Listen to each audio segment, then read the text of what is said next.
This video is an affiliation with Collingwood Insurance. So, when should you change gear in a manual car?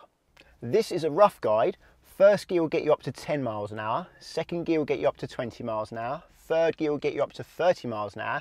You can probably guess what's next. Fourth for 40 miles an hour. Fifth for 50 miles an hour or the top speed if you only have 5 gears. And sixth will take you to the top speed. However, this is a very crude guide and it's hardly efficient. If you want to get the most out of your engine, you need to use the sound of your engine or the tachometer. This here is your tachometer, also known as your tacho, tach, rev counter, but it basically measures your engine speed. And engine speed is very important when it comes to changing gear. Don't confuse it with your speedo, which measures your wheel speed. 10 here actually means 1,000. So that's 2,000, 3,000. I don't know why they've done 10, 20, 30. It's just to try and match up with the speedo, I think, but it's silly. 1,000, 2,000, 3,000. That's how many times your engine's turning every minute. And why this is so important for changing gear, because basically, generally in any car, you can change up somewhere between 2,000 and 2,500 RPM.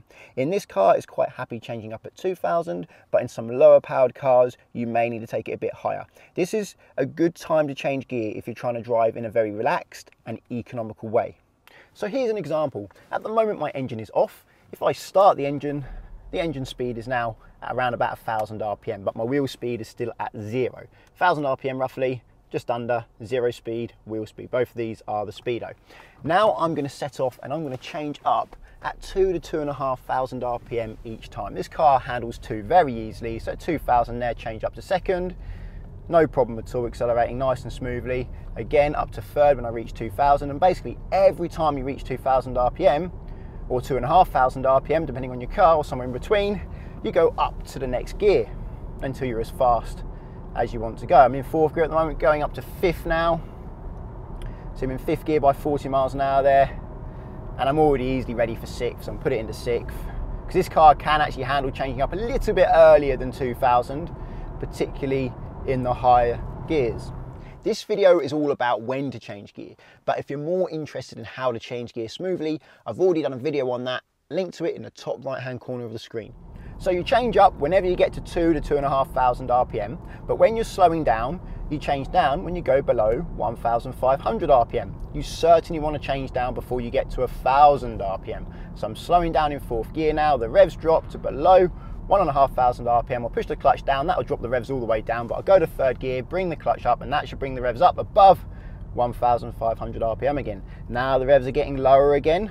I'll go down into 2nd gear, so clutch down, the revs drop all the way down because the clutch is down, into 2nd gear, clutch up, and now the revs again are above 1,500 RPM. So you're trying to keep the revs in the sweet spot really. The sweet spot for most cars, for economy, is between 1,500 and 2,000 RPM. It's worth mentioning that whenever you press the clutch down, the revs will want to drop to around about 1,000 RPM. So you can only use your revs as a guide for changing gear when your clutch is up. If you look at your revs when your clutch is down, that'll probably just confuse you. If you're slowing down to a very low speed or a near stop, it's probably best not to go down 1 gear at a time, because if you're a new driver, that's just going to take too long and distract you from position. What you can do instead is just start braking, and when the revs get to around about 1,000 RPM, push the clutch down so you don't stall, and then you can either choose 2nd gear or 1st gear to continue. You'll choose 2nd gear if your speed was below 15 miles an hour, and you'll choose 1st gear if your speed was below 5 miles an hour. I'll give you a demonstration now. There's no one behind me on a nice long straight here, so I'm doing about 55 miles an hour, and let's say I have to slow down for a junction that requires me to do, say, 10 miles an hour. So I'll start braking, and when the revs get near 1,000, I'll push the clutch down so the car doesn't stall. And then let's say I wanted to get to this speed for the junction, it's about 10 miles an hour, then put it in the 2nd and bring the clutch up and then do the turn. It's well worth knowing that you can stop in any gear as long as your clutch is down by 1,000 RPM and you won't stall. For example, I'm in 6th gear now doing 50, I'm going to start braking. When the revs get near 1,000, I'll push the clutch down so the car doesn't stall, and I don't actually need to do anything with the gear stick until I want to get going again. I've stopped the car, I want to get going again, so I'll pop it in 1st and continue up the road. What you need to know about the revs is the higher you let them go before you change gear, the more power you're going to be producing. So that's going to help you accelerate more quickly. It's also going to help you get up hills, but you use a lot more fuel. So this time, instead of changing up at 2,000 RPM, I'm going to change up at 4,000 RPM, and you better see how much more quickly I can accelerate. So let's get going when it's safe. Just wait for this oncoming truck to go, and then I'll set off. Yeah, looks safe, so I'm off, and this time 4,000 RPM. So that's 4,000, change up, and you see it's a lot quicker acceleration this time. I'm already doing 40 miles an hour. I'm going to be at 60, which is the speed limit, there you go, in no time whatsoever. And as you could see there, I actually changed from 3rd gear to 6th gear straight away.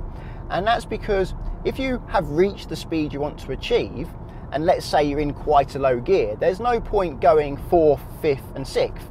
I can already use 6th gear at 60 miles an hour. So if I'm in 3rd gear, I can go straight to 6th. You can block change up gears, but you can also block change down gears like I did earlier when I slowed down. So I'll slow down again. When the revs get near 1,000, I'll push the clutch down. And let's say I get below 20 miles an hour, say below 15 miles an hour like that, I need 2nd gear. So straight from 6th to 2nd, and then I can carry on in 2nd. And this time I'm going to accelerate even more quickly. I'm going to go all the way up to 6,000 RPM. So foot to the floor, and let's see how quick it accelerates. There you go, already at 60-ish miles an hour. The higher you let those revs go, the faster you can accelerate. So here's a lovely steep hill. I'm going to go and stop on this hill. Steepest part of Colchester I know, actually. I was on the flat when I started there. Now this is the steepest part of the hill, and to do this I'm going to want to leave the revs for longer before I change gear. So let's get going, and this time I think I'm going to add about 1,000 because it really is steep. So I go up to 3,000 RPM instead of 2,000 RPM before I change. If you have a car without a rev counter, you're going to then need to use the sound of the engine to know when to change gear. If your car is making a high-pitched roar, like a sound, then you need to change up a gear. If the car is making a low-pitched grumble or it's vibrating like this, then you need to go down a gear. However, of course, if you want to accelerate quickly or you want to get up a steep hill, it's better to let the engine make some noise, let it make that high-pitched sound to help you up the hill, help you accelerate quickly. The car is not struggling when it's making the high-pitched roaring sound. It's actually enjoying itself and drinking lots of fuel in the process. The only thing is it's costing you money with fuel. But sometimes you need to spend more money on fuel to get that acceleration or to get you up that hill. The engine is only struggling when it's at that low, deep grumbling sound. When it's doing that, then the engine is struggling, and definitely go down a gear if that's happening.